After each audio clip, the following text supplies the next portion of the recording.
brechen. What might brechen mean? If you undo the consonant shift there, K to CH, what might brechen mean? Break. To break. To break. Brechen, just like to speak, sprechen. Although you may hear much more kaputt machen in the colloquial language for to break. Kaputt machen, to make kaputt, to break. Kaputt machen. You're breaking it. Du machst es kaputt. Du machst es kaputt. You broke it. Du hast es kaputt gemacht.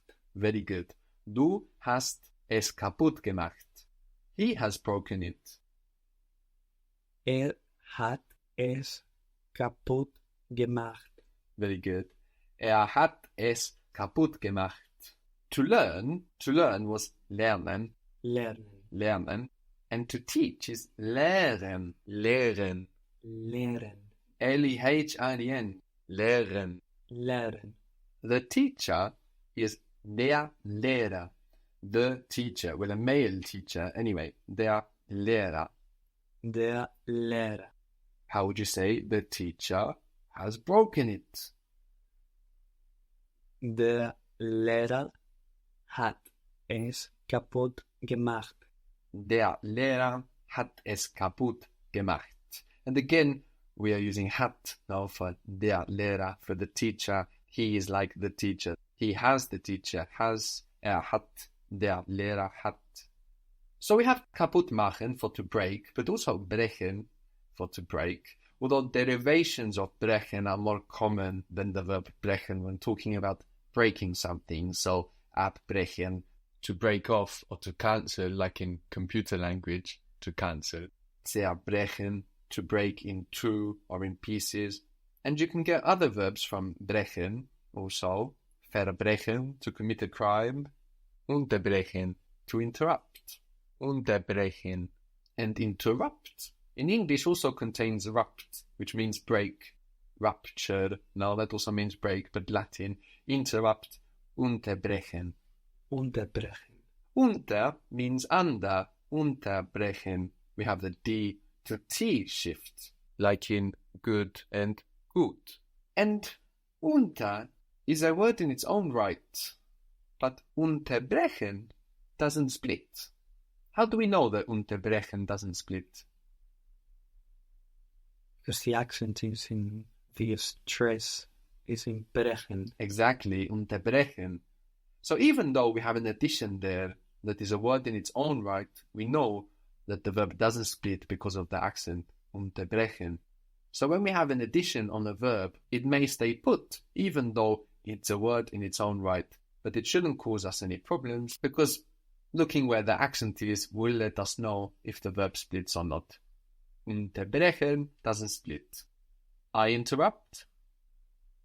Ich unterbreche. Ich unterbreche. Very good. He interrupts. Now the E of brechen is going to get squashed into an I, just like what happened with sprechen and spricht. We will get brechen and bricht. So he interrupts. Unterbricht. Very good. Unterbricht. What was the teacher? Der Lehrer.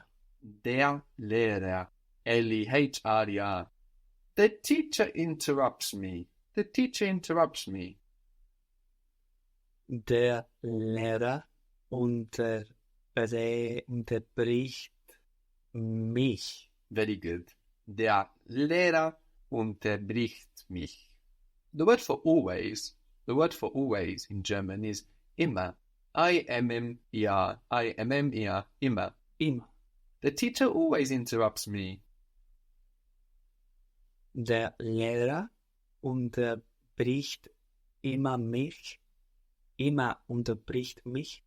You know the German word order. Don't be too heavily influenced by the English word order here. You know what tends to come first in German. So try that again. The teacher always interrupts me.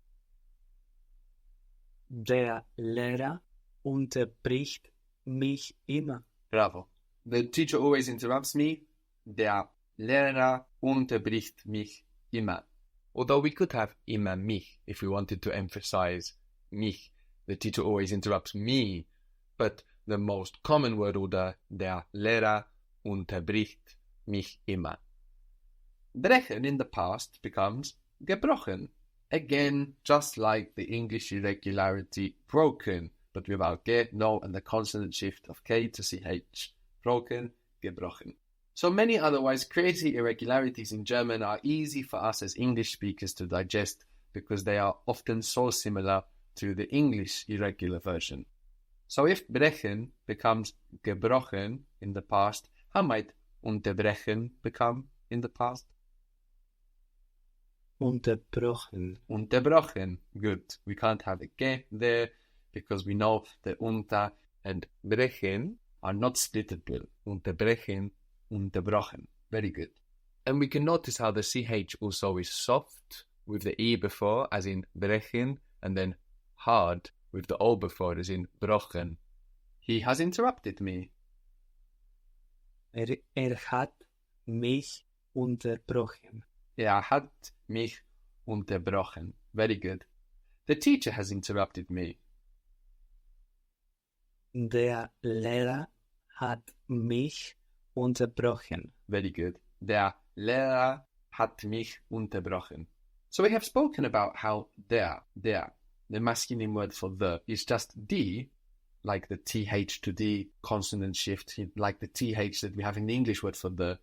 It's just a D plus ER, the word for he. So we get der for the masculine. D, the feminine the, is again the letter D, and then Z, the word for she or they, kind of mashed together. Now and there we get the feminine or the plural the, D. Das is like S, no, the word for it, but again with a D and a little vowel change. No, we have S and das.